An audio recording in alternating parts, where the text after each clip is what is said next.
You know you're not in New Zealand. When the car next to you has no driver. What gives?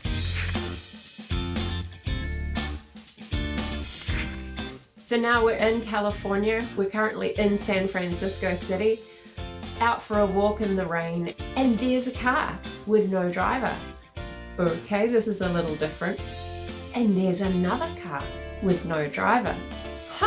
Two. Before we knew it, Jaden and I counted up 20 cars within 20 minutes, easily. They're literally driverless cars with sensors and cameras navigating the streets.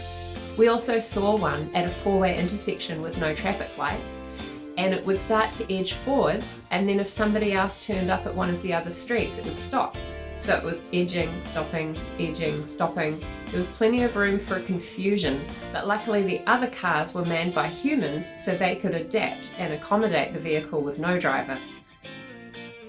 We even saw one stop in the middle of a side street, wait for a couple of minutes, pick up a guy, and then drive off. Personally, I'm not a huge fan of the idea. In theory, it sounds cool, right?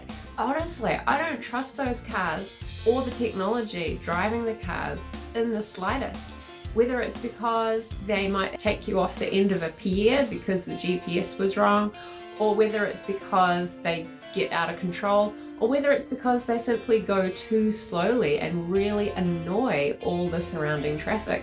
I cannot see anything good coming from this. Lots of drivers losing their jobs so that we can sit in unattended cars. Not my idea of a brilliant idea. What happens when they start outnumbering the human drivers? Because at the moment the human drivers are making allowances for them if they're all autonomous cars. What happens then? There's no one with a true intellect deciding what happens in the situation.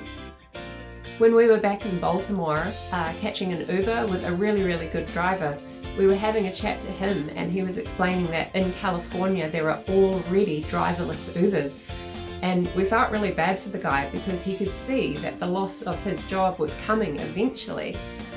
But it's one thing to talk about it, it's quite another thing to see it. The first one I saw was labelled autonomous test vehicle. I could tell that they were trying the idea out, but I didn't think it was a real live kind of thing. So we pulled up alongside them and had a look through the window.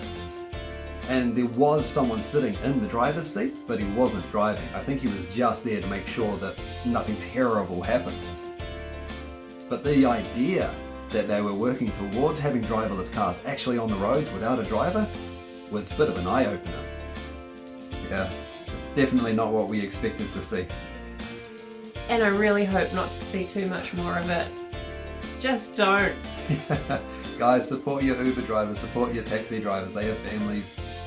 Let's look after the humans. Yeah, let's look after the humans. We're definitely not in New Zealand now.